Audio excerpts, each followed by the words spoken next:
Warahmatullahi wabarakatuh. Alhamdulillahirrahmanirrahim. Rabbi shrah li sadri wa yassir li amri wahlul 'uqdatam min lisani yafqahu qawli. Amma ba'd. Pada kesempatan kali ini dari kelompok Maharah Kalam akan mempresentasikan hasil observasi kami, yaitu pembelajaran bahasa Arab Maharah Kalam di MTS dan MA. Terlebih dahulu akan dipresentasikan oleh saya, yaitu Bawafi. Lebih spesifiknya akan memasuki pembahasan Maharah Kalam di kelas 11. Baik, sebelumnya saya mengobservasi di Madrasah Aliyah Tahfiz Bilingual Darul Quran Istiqomah Pletihari yang berletak di Kecamatan Pletihari, Kabupaten Tanah Laut. Dan adapun pengajar pendidikan bahasa Arab, pembelajar bahasa Arab, yaitu ialah Ustaz Abdurrahman LC. Beliau pendidikan terakhir beliau Universitas Al-Azhar, mengambil jurusan ekonomi syariah, dan sekarang beliau melanjutkan studinya di Antasari di pasca sarjana. Baik, langsung ke tujuan dan materi pembelajaran yang sesuai pada modul ajar di MA tersebut, yaitu tujuan pembelajarannya ialah mencocokkan tulisan dengan kata, frasa atau kalimat yang didengar terkait topik ma'alimus siyahah at-taqafiyah wa tabi'iyah. Kemudian menentukan benar salah ujaran yang didengar, mengidentifikasi kosa kata baru atau sulit dalam bacaan, kemudian menyampaikan kembali informasi terkait judul tersebut baik secara lisan maupun tertulis. Sedangkan materi pembelajarannya sesuai dengan judulnya, yaitu ma'alimus siyahah at-taqafiyah wa tabi'iyah. Kemudian deskripsi proses pembelajaran. Sebenarnya ada pendahuluan, akan tetapi sedapat observasi bahwasanya tidak ada pendahuluan yang dilakukan oleh guru tersebut, yang mana biasanya pendahuluan itu mencakup pengulangan materi sebelumnya, akan tetapi dari hasil observasi tersebut tidak ada itu, dan langsung kepada materi pembelajaran, yaitu bahwa yang pertama, guru memperkenalkan 3 kosakata baru dan ditulis di papan tulis secara bertahap dan mencontohkan ucapannya yang diikuti peserta didik secara bersamaan. Untuk memperjelas kosakata tersebut, guru menunjuk 2 atau 3 peserta didik untuk mengulanginya secara individu. Kemudian guru menampilkan gambar di ponsel sebagai clue untuk membantu peserta didik memahami arti kosakata tersebut. Nah, berarti guru tersebut tidak memberikan terjemahan secara langsung, akan tetapi clue kosakatanya. Kemudian peserta didik yang tidak tahu makna kosakata tersebut diminta untuk mengangkat tangan, kemudian dibahas secara bersama-sama. Kemudian guru meminta perwakilan 4 peserta didik, yaitu 2 laki-laki dan 2 perempuan, untuk membacakan muhadatsah tersebut dengan lantang. Dan guru membacakan pertanyaan-pertanyaan yang ada di buku tentang muhadatsah tersebut. Kemudian ada evaluasi, akan tetapi berdasarkan hasil observasi bahwasanya guru tidak melakukan evaluasinya di akhir pembelajaran, akan tetapi secara langsung selama proses pembelajaran. Misalnya, ketika peserta didik diminta mengulangi pelafalan kosakata, guru segera mengoreksi jika ada kesalahan. Nah, jadi ketika siswa ada kesalahan, guru langsung mengoreksinya, akan tetapi tidak di akhir pembelajaran. Kemudian dapat saya simpulkan bahwasanya dari inti pembelajaran tadi, guru menerapkan metode langsung atau thariqah mubasyarah. Dalam pembelajaran bahasa Arab, metode ini terlihat jelas melalui pengajaran kosakata baru yang dilakukan secara langsung dalam bahasa Arab tanpa mengandalkannya dan terjemahan. Guru menggunakan teknik pengulangan kosakata yang diikuti oleh siswa baik secara bersama-sama maupun individu untuk memastikan pengucapan yang benar.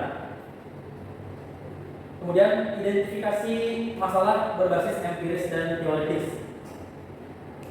Berbasis kajian empiris dari hasil observasi terdapat beberapa tantangan, yaitu siswa sering mengalami kesulitan memahami kosakata baru hanya melalui petunjuk visual daripada gambar di ponsel tanpa bantuan terjemahan, terutama bagi mereka yang memiliki kemampuan bahasa dasar yang sangat terbatas. Selain itu, proses pengulangan pelafalan dilakukan dulu untuk memastikan pengucapan memakan waktu yang cukup lama sehingga efektivitas pembelajaran tidak berjalan dengan baik. Kemudian identifikasi masalah berbasis kajian teoritis. Secara teoritis, metode langsung tanpa terjemahan mendukung prinsip pembelajaran alami, namun dalam konteks non-penutur asli, pendekatan ini sering membutuhkan tambahan seperti terjemahan atau konteks yang lebih jelas. Kemudian telah teori membangun asumsi untuk memberikan solusi. Yang pertama ada teori akusisi bahasa, kedua yang dikembangkan oleh Stephen Krashen, yaitu perihal interaksi sosial sangat penting dalam perkembangan keterampilan berbicara, yaitu memberikan kesempatan peserta didik untuk terlibat dalam diskusi. Kemudian yang kedua ada teori interaksi sosial yang dikembangkan oleh Lev Vygotsky, yaitu aktivitas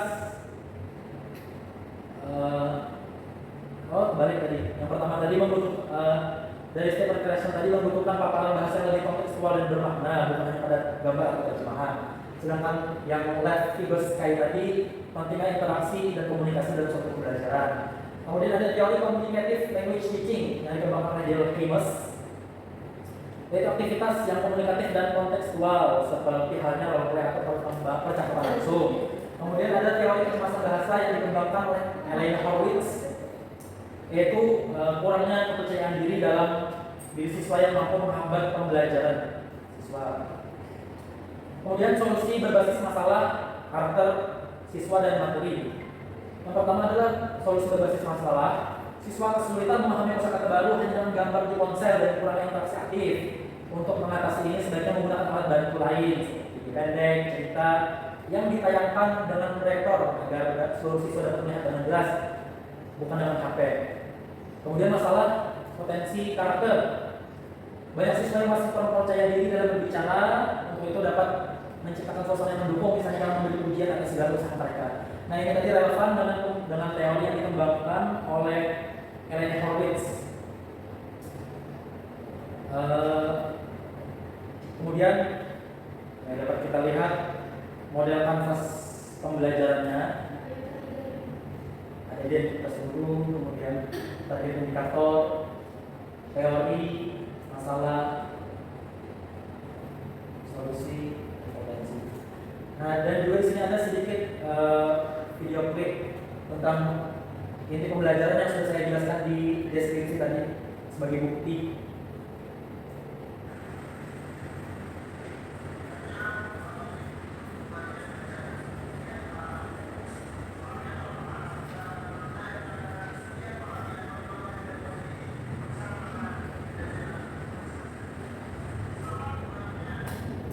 Ya, demikian penjelasan Maharul Kalam kelas 11. Terlebihnya mohon maaf. Assalamualaikum warahmatullahi wabarakatuh.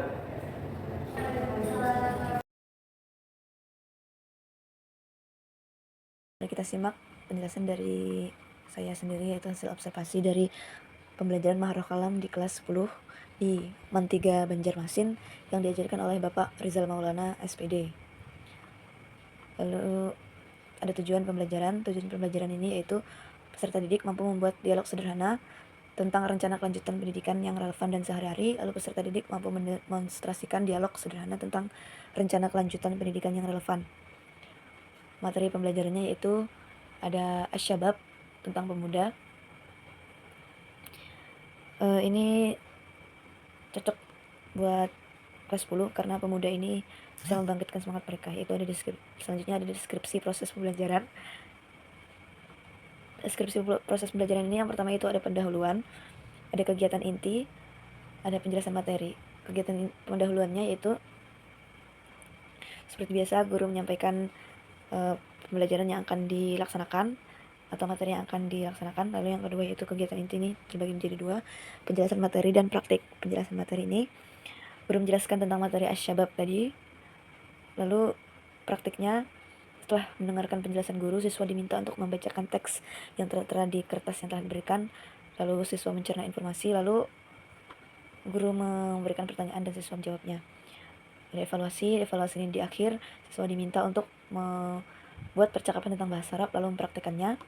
Penutup yaitu guru memberikan kesimpulannya. Lalu ada identifikasi masalah berbasis deskripsi lapangan. Nah, ini ada metode pengumpulan data, yaitu dari wawancara guru dan observasi langsung.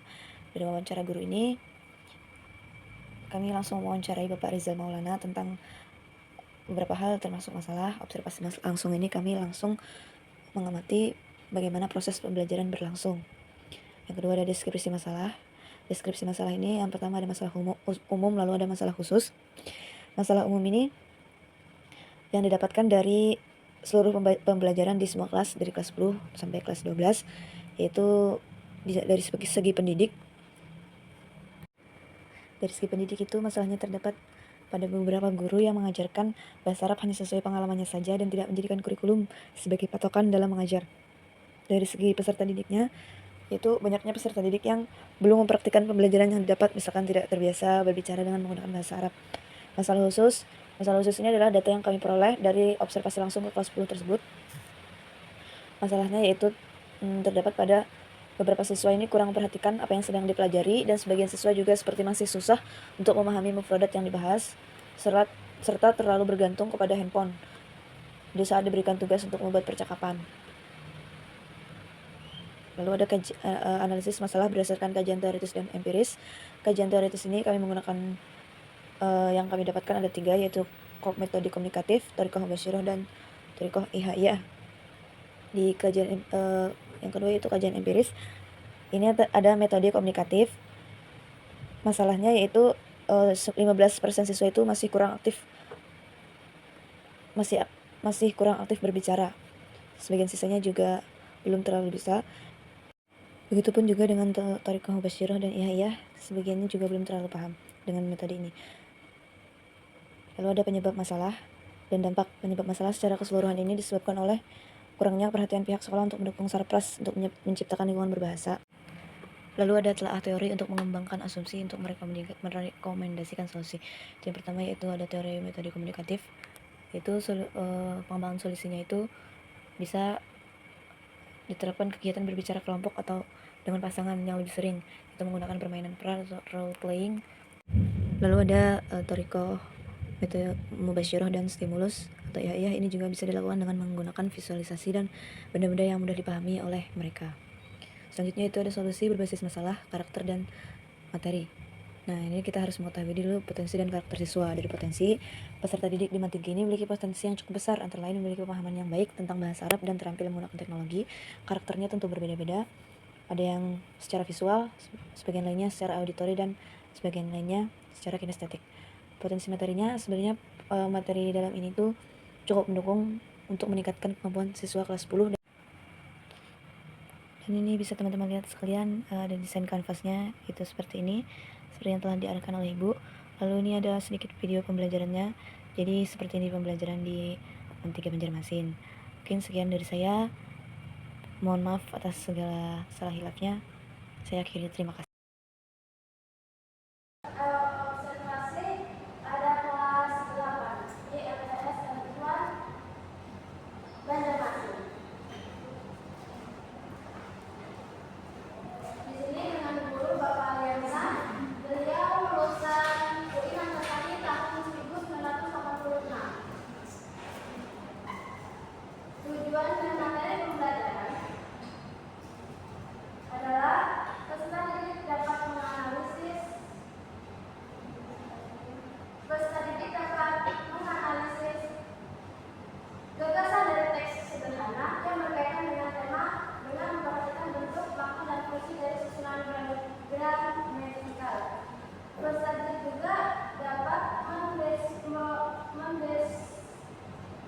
Mendemokrasikan titik kultur pembuatan pilihan dan argumentasinya. Peserta didik juga dapat memahami struktur teks dan struktur kebahasannya, mulai dari bunyi, kata, dan makna dari teks sederhana yang berkaitan dengan tema. Kegiatan proses pembelajaran ada pendahuluan, yaitu pendidik memulai dengan mengucapkan salam serta mengucapkan ijlis, yaitu menyuruh peserta didik untuk duduk. Yang kedua, pendidik juga menggunakan dasar tentang materi yang akan dipelajari. Yang selanjutnya adalah kegiatan inti. Pendidik memberikan pertanyaan kepada peserta didik. Pendidik juga memberikan penjelasan yang lebih rinci. Pendidik juga menyuruh peserta didik untuk menulis materi dan menyuruh peserta didik untuk membuat kalimat. Ada yang selanjutnya yaitu evaluasi. Peserta didik ini memberikan pertanyaan ke peserta didik. Selanjutnya, pendidik juga memberikan soal latihan guna untuk mengetahui pemahaman peserta didik. Ya, yang selanjutnya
Jadi tujuan materi dan pembelajaran sesuai dengan modul ayatnya itu yang pertama peserta didik mampu merespon dengan bertanya, menjawab dalam percakapan yang sangat sederhana tentang kenalan persoalan dengan menggunakan pola kalimat sederhana saja seperti mahada, lahadi sebagai alat komunikasi global. Kemudian peserta didik mampu menggunakan pola kalimat mahada, mahadi sebagai alat komunikasi global. Untuk materi yang digunakan di sini menggunakan materi adawatul madrasiyah atau yang artinya itu alat-alat yang ada di sekolah. Untuk kegiatan ini pembelajaran itu yang pertama, guru membuka pembelajaran dengan menyampaikan serta menjelaskan materi yang akan disampaikan itu al-adawatul madrasiyah. Setelah itu gurunya memberikan beberapa mufradat al-adawatul madrasiyah di depan kelas sambil menampilkan barang yang diucapkan. Setelah itu, guru menyuruh mencatat kosakata beserta artinya. Kemudian, guru mengulangi kosakata dengan menampilkan barang yang disebut sambil diikuti oleh siswa. Selanjutnya, guru bertanya menggunakan pola kalimat mahada, mahadi kepada seluruh kelas dan individu, dan diikuti dan dijawab oleh seluruh kelas atau individu. Kemudian yang terakhir, pada penutup pembelajaran, guru memberikan tugas hafalan kosakata yang sudah dipelajari, yang sudah diberikan tadi, memberikan tugas hafalan. Jadi anak-anaknya disuruh mengikuti yang face note